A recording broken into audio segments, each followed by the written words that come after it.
السلام علیکم ناظرین، ایک نئے ویڈیو کے ساتھ میں ہوں آپ کا میزبان رضا عباس۔ ہم نے کوشش کی تھی کہ اس ویڈیو کے اندر بلوچستان کی جو صورتحال ہے اسے ڈسکس کیا جائے، کیونکہ وہاں میں جو صورتحال ہے وہ انتہائی تشویشناک ہوتی بھی جا رہی ہے۔ لیکن بہرحال افغان مہاجرین سے متعلق ایک خبر آ گئی ہے ہمارے سامنے، اور تازہ ترین یہ معلومات ہیں، تو ہم نے یہ ضروری سمجھا کہ آپ کے سامنے ہم یہ شیئر کریں۔ تو افغان مہاجرین سے متعلق ریاست پاکستان نے فیصلہ کیا ہے، چونکہ اب 4 روز باقی رہ گئے ہیں جب میں یہ ویڈیو بنا رہا ہوں، اس سے اگر کاؤنٹ ڈاؤن سٹارٹ کیا جائے 31 مارچ تک، تو اس میں 4 روز باقی رہ چکے ہیں، اور ریاست پاکستان کی جانب سے مزید پالیسی واضح کر دی گئی ہے۔ افغان طالبان کو انکار کر دیا گیا ہے کہ اس ڈیٹ کو مزید آگے ایکسٹینڈ نہیں کیا جائے گا۔ جو پالیسی ہمارے سامنے آئی ہے وہ مینوان میں آپ کے سامنے رکھ دیتا ہوں کہ پالیسی ریاست پاکستان کی جانب سے بنائی کیا گئی ہے۔ پہلے تو یہی ہے کہ رضاکارانہ طور کے اوپر تمام افغان مہاجرین انہیں واپس جانا ہوگا۔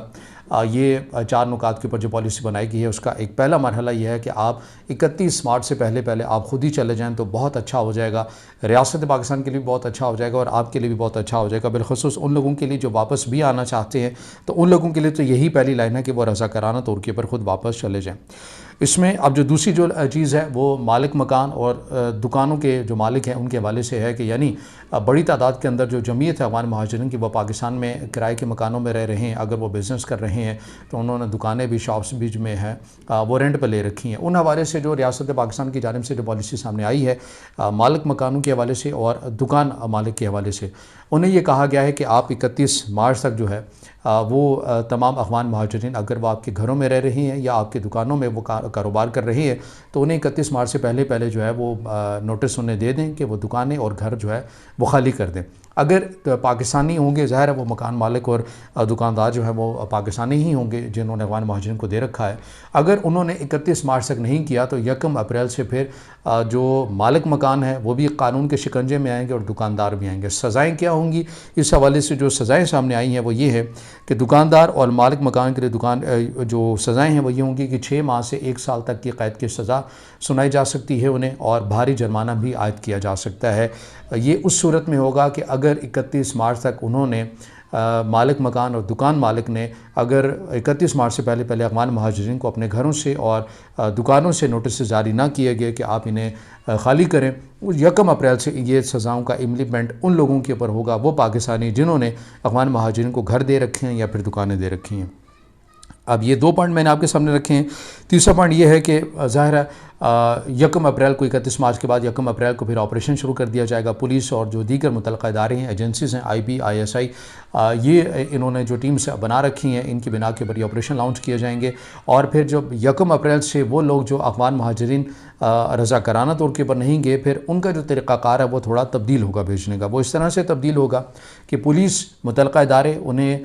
گرفت میں لیں گے، انہیں گرفتار کریں گے، پھر ان کے بعد ان کے فنگر پرنٹس لیے جائیں گے۔ فنگر پرنٹس لینے کے بعد ودن 20 آورز یعنی 20 گھنٹے کے اندر انہیں واپس ان کے ملک میں بھیج دیا جائے گا۔ اب سوال یہ ہے کہ فنگر پرنٹس کیوں لیے جائیں گے؟ تو فنگر پرنٹس اس لیے لیے جائیں گے کہ 31 مارچ کی ڈیڈ لائن ہے کہ آپ رضاکارانہ طور کے پر چلے جائیں۔ اگر آپ واپس بھی آنا چاہتے ہیں تو آپ واپس آ سکتے ہیں، اس صورت میں کہ آپ ویزا پروسیس ڈاکومنٹیشن پوری کریں گے، اسی صورت میں آپ آئیں گے۔ لیکن جو رضاکارانہ طور کے اوپر نہیں گئے، جنہیں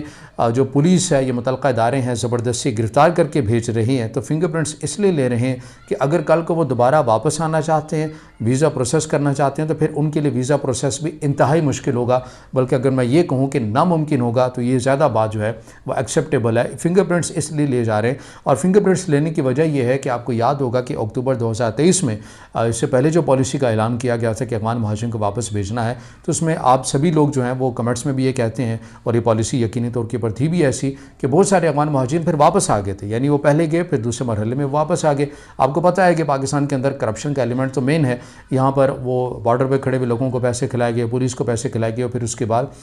جو ہے وہ لوگ یہ واپس آ گئے۔ تو اس بنا کے اوپر اب ریاست پاکستان نے فیصلہ کیا ہے کہ فنگر پرنٹس ہونے چاہیے، اور مجرم والی کیٹیگری کے اندر تمام کے ریکارڈز ہونے چاہیے۔ اگر یہ دوبارہ آنا چاہیں گے، ویزا پروسیس کے تھرو کرنا چاہیں گے، تو پھر ان کے لیے مشکلات جو ہیں وہ کھڑی ہو سکتی ہیں، ان لوگوں کے لیے جنہیں خود پولیس پکڑ کر جو ہے وہ لے کر جائے گی۔ یعنی 1 اپریل کے بعد سے جتنے بھی لوگوں کو بھیجا جائے گا، ان تمام کے فنگر پرنٹس جو ہیں وہ ریاست کے پاس محفوظ رہیں گے۔ اب اس کے اندر جو ایک اور چیز ہمارے سامنے آ رہی ہے، جو بڑی تعداد کے اندر لوگ بھی کمنٹس میں ہم سے پوچھ رہے تھے کہ یہ بتایا جائے کہ کیا کوئی ہیلپ لائن ہے جس سے ہم یہ اطلاع دے سکیں، کیونکہ ریاست پاکستان نے تعاون بھی مانگا ہے سبھی پاکستانیوں سے کہ آپ ہمارے ساتھ تعاون کیجئے۔ اب اس کے اندر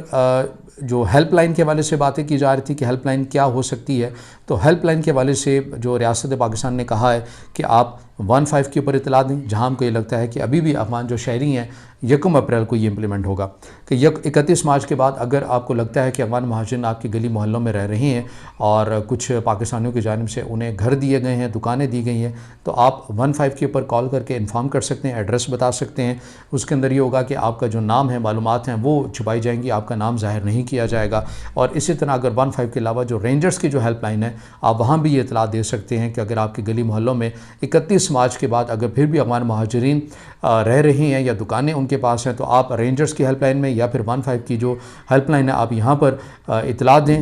15 کے اوپر یا رینجرز کی ہیلپ لائن کے اوپر، تو اس صورت میں بھی پھر کریک ڈاؤن ہوگا۔ اور البتہ یہ شرط رکھی گئی ہے کہ جو معلومات پرووائڈ کرے گا اس کا نام سے غیراز میں رکھا جائے گا، اس کا نام ہائی لائٹ نہیں کیا جائے گا۔ اس حوالے سے جو کرپشن کے حوالے سے جو شواہد سامنے آ رہے ہیں، بالخصوص اگر میں اسلام آباد کی بات کروں تو سبزی منڈی میں بہت بڑی جمعیت افغان مہاجرین کے جو کاروبار کرتے ہوئے آپ کو نظر آتے ہیں، تو اس حوالے سے کچھ اطلاعات آ رہی ہیں جن کی آپ یہ کہہ سکتے ہیں تصدیق تو بہرحال نہیں کر سکتے، لیکن بہرحال یہ اطلاعات بھی آ رہی ہیں کہ بعض پولیس جو لوگ ہیں، افراد ہیں، اہلکار ہیں، سیکورٹی کے اہلکار، وہ جاتے ہیں اور کچھ افغانیوں کو گرفتار کرتے ہیں، پھر ان سے کچھ پیسوں کے عوض انہیں دوبارہ چھوڑ دیتے ہیں، پھر وہ اسی طرح اپنے کاروبار میں جو ہے وہ لگ جاتے ہیں، مصروف ہو جاتے ہیں۔ تو اس طرح کے بھی شواہد آ رہے ہیں، پیسے کھانے کا بھی کاروبار بنا لیا گیا ہے۔ لیکن اب ریاست نے تمام تر ریکارڈز یہ 4 نکات کے اوپر جو پالیسی بنائی گئی ہے، اسی لیے بنائی گئی ہے کہ اگر کوئی پولیس اہلکار اس تمام واقعات کے اوپر ملوث بھی پایا جاتا ہے تو اس کے اگینسٹ بھی کارروائی کی جائے گی اور ریکارڈز بنائے جائیں گے۔ 31 مارچ کے بعد تمام افغان مہاجرین کے فنگر پرنٹس لیے جائیں گے۔ تو یہ اب تک کی معلومات تھیں جو ہم نے آپ تک پہنچائی ہیں۔ 4 نکات کے اوپر پالیسی ریاست پاکستان کی جانب سے ترتیب دے دی گئی ہے۔ آج جب میں یہ ویڈیو بنا رہا ہوں یعنی جمعرات والے دن، اس دن بھی جو متعدد بسوں میں اور ٹویوٹا ہائیس جو ہیں ان میں بھر بھر کے جو گاڑیاں ہیں وہ تورخم بارڈر پہنچائی گئی ہیں، جن میں افغان مہاجرین تھے اور انہیں واپس بھیجا گیا ہے۔ یہ وہ لوگ ہیں جو رضاکارانہ طور کے اوپر جا رہے ہیں اور جو آپریشن کے ذریعے جائیں گے، وہ آپریشن کی جو تاریخ ہے وہ 1 اپریل سے شروع ہوگی۔ تو دوستو یہ اب تک کی معلومات تھی جو ہم نے آپ تک پہنچائی۔ اگر آپ سمجھتے ہیں یہ معلومات آپ کے لیے مفید ہیں تو اسے ضرور اپنے دوستوں کے ساتھ شیئر کیجیے گا، چینل کو لائک کیجیے، سبسکرائب کیجیے اور کمنٹس میں اپنی رائے ضرور دیجیے گا۔